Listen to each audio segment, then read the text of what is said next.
Jurnal Trading ID. Jadi pada kesempatan video kali ini kita akan membahas kembali untuk update dari pergerakan GBP USD dan juga Euro USD ya. Oke, jadi memang terakhir update itu di hari Minggu ya untuk GBP sama Euro ini, dan kita akan update lagi di hari Kamis ini ya tanggal 12, dan maaf agak siang karena saya belum sempat untuk update lagi ya.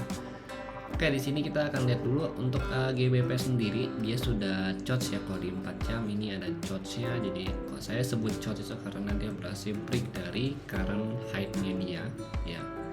Ini current height-nya dia udah chots. Current height yang mana? Nah, kita lihat dulu di sini. Current height sini sama current low di sini gitu. Ini current low dia atau atas kita sebut sebagai swing low-nya dia. Ya, ini adalah current height-nya dia karena ini dia berhasil break dari current low yang sebelumnya gitu, dan membuat current low yang baru atau swing low yang baru lagi gitu. Maka ini kalau dia break ya dari 2270 itu dia sudah ada chots atau pergantian harga. Bukan pergantian harga tapi pergantian tren. Cuma kalau kita sebutan chots ya, ini adalah masuk ke dalam masa transisi tren. Kenapa kita sebut sebagai masa transisi tren? Karena ini belum ada boss sama sekali atau break of structure-nya gitu.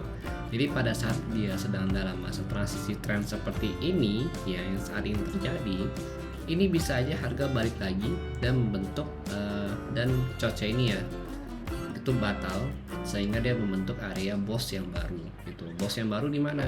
Kalau kita mau lihat untuk area boss yang baru itu begitu dia bisa break dari current low dia yang ada di sini gitu. Ya, dia bisa break sini dari 2014 ya, maka dia akan membentuk yang namanya boss baru lagi ini. Ya. Oke, ini boss baru nantinya.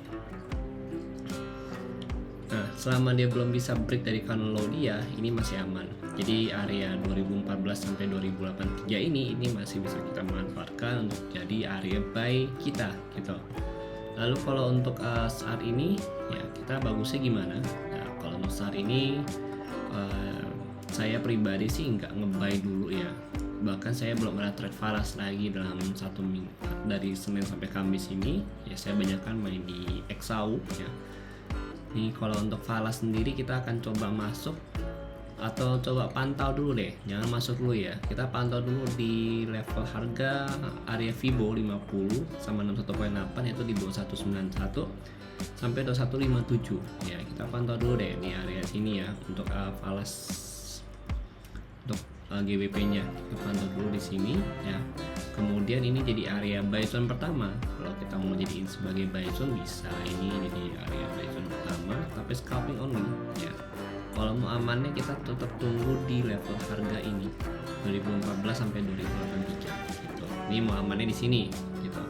Tapi aman gini bukan berarti nggak ada resiko ya teman-teman ya. Tetap ada resikonya, cuma secara resiko itu lebih kecil aja gitu. Kalau ini resikonya lebih besar, ini resiko lebih kecil gitu. Kalau kalian nggak mau ada resikonya, maka jangan buka posisi di MetaTrader kalian gitu. Karena mau gimana pun juga yang namanya trading, kita mau cari sampai support paling kuat atau support harian ya kan, support bulanan, support tahunan, itu tetap ada resikonya gitu.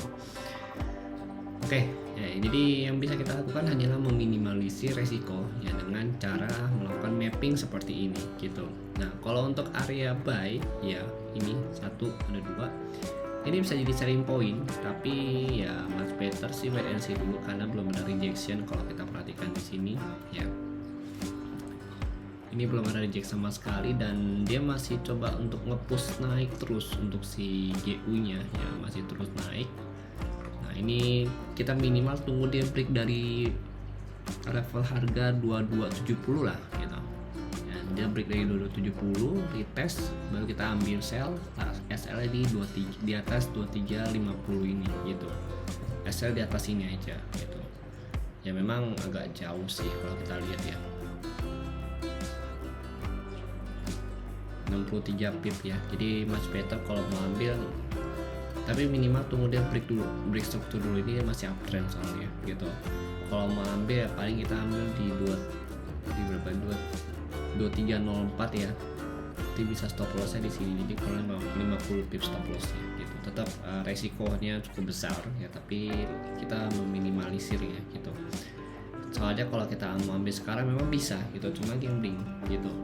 Ya stop, kalau kita ambil sekarang pun ya paling kita ambil stop lossnya tetap di atas 2350 gitu, di atas 2350 ini gitu ya. Itu kalau dari saya.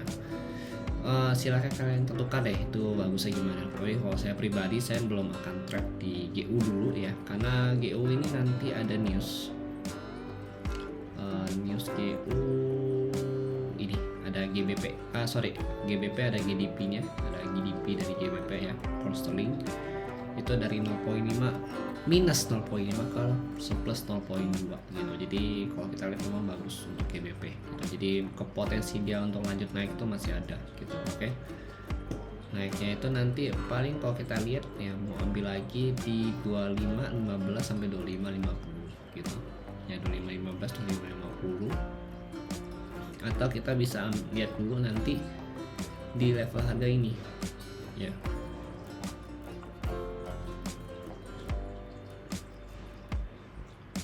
Di 24 16 sampai 24 46 gitu ya. Jadi gitu untuk GBP USD. Nanti untuk lebih lanjutnya kita akan lihat after news ya. Newsnya itu ada di jam 1 siang. Oke, itu untuk GBP. Oke, sekarang kita lanjut untuk Euro USD. Kalau dari Euro USD sendiri memang kalau kita perhatikan ya, dia itu udah break dari current height-nya dia yang ada di sini. Jadi sudah charge juga ya, kalau kita perhatikan ini dia baru charge. Jadi ini kalau kita lihat ini masuk ke dalam masa transisi trend untuk yang saat ini gitu ya, dia masuk ke dalam masa transisi trend. Nah ini kalau kita lihat memang next targetnya dia untuk ambil area sell ya, kalau kita mau ambil selling point itu bisa masuk ke level harga 657 ya sampai 675 di sini. Karena kalau kita perhatikan dari DXY-nya sendiri ya, dia seperti ingin break ya dari current low-nya dia di sini, dari support yang sering kita bilang ya, yang sering kita bahas yaitu di 105.65. Nanti next support DXY itu ada di 105.3 sampai 105.4. Oke, ini untuk next supportnya si DXY. Ini next supportnya DXY. Jadi DXY begitu dia break dari sini ya, ke sini ke 105.3 sampai 105.4, dan Euro USD itu bisa ke 657 ya sampai 675 gitu. Ya, jadi kita bisa ambil looking for sell lah untuk area sini gitu. Tapi bukan berarti kalian langsung ambil sell ya di sini gitu. Tetap kita butuh konfirmasi gitu. Konfirmasi seperti apa, rejection ya kan, terus dia mau pullback ya, itu kita bisa ambil lah untuk konfirmasi sellnya dia gitu ya. Kayak misalkan kalian konfirmasi dengan engulfing pattern, bearish engulfing baru ada terbentuk ya, itu kita baru sell, itu nggak masalah gitu ya. Terus 5 menit 15 menit itu bebas, tergantung dari kalian karena setiap time frame ini punya kebutuhan yang masing-masing gitu. Oke, kemudian kalau saya pribadi saya akan coba looking area sini ya, untuk lihat area sini dulu ya, nanti 557. Nanti untuk buy zone-nya itu ya, untuk buy zone untuk saat ini ya, begitu dia pullback dari sini saya masih akan coba lihat untuk area 51 ya. Soal 50 sama 61.8 yaitu di 54 16 sampai 5200 gitu. Jadi kita masih lihat untuk di area ini gitu untuk buying point-nya. Buy point pertama, ini buy point yang kedua gitu ya. Jadi nggak terlalu agresif dulu untuk minggu ini lah gitu, karena minggu ini juga cukup banyak news mengenai inflasi ya, jadi kita harus agak hati-hati gitu mainnya. Oke, jadi sekian dulu dari saya untuk Euro USD. Secara tren dia sudah ada charge, artinya sudah ada perubahan tren, dan dia masuk ke dalam masa transisi tren di sini gitu. Masa transisi tren ini akan terbentuk atau akan menjadi suatu tren yang baru ya, begitu dia ini bisa break dari current height yang dia buat nanti. Misalkan contoh di sini dia pullback nih ya, pullback contoh ke 563 atau ke Vivo 38.2, terus dia naik lagi ke atas, otomatis kan dia break dari current height yang di sini. Nah, begitu dia break ini tercipta yang namanya BOS atau break of structure di sini gitu. Nah, dari sini kita baru akan melihat ada tren yang baru lagi atau tren uptrend untuk si Euro USD itu sendiri. Oke. Jadi gitu ya untuk Euro USD sama GBP USD hari ini ya. Jadi sekian dulu, nanti kita update lagi di hari Senin ya untuk atau di hari Sabtunya untuk Euro USD sama GBP USD gitu. Nah, mapping ini berlaku sampai hari Jumat gitu teman-teman ya untuk GBP sama Euro USD selama di dalam range ya area yang kita bahas gitu. Ini di atas juga masih ada ya kan, jadi selama dia masih berada di dalam range ini masih akan berlaku dan masih kita pakai sampai hari Jumat nanti gitu. Oke, jadi sekian dari saya, terima kasih dan sampai jumpa pada video berikutnya.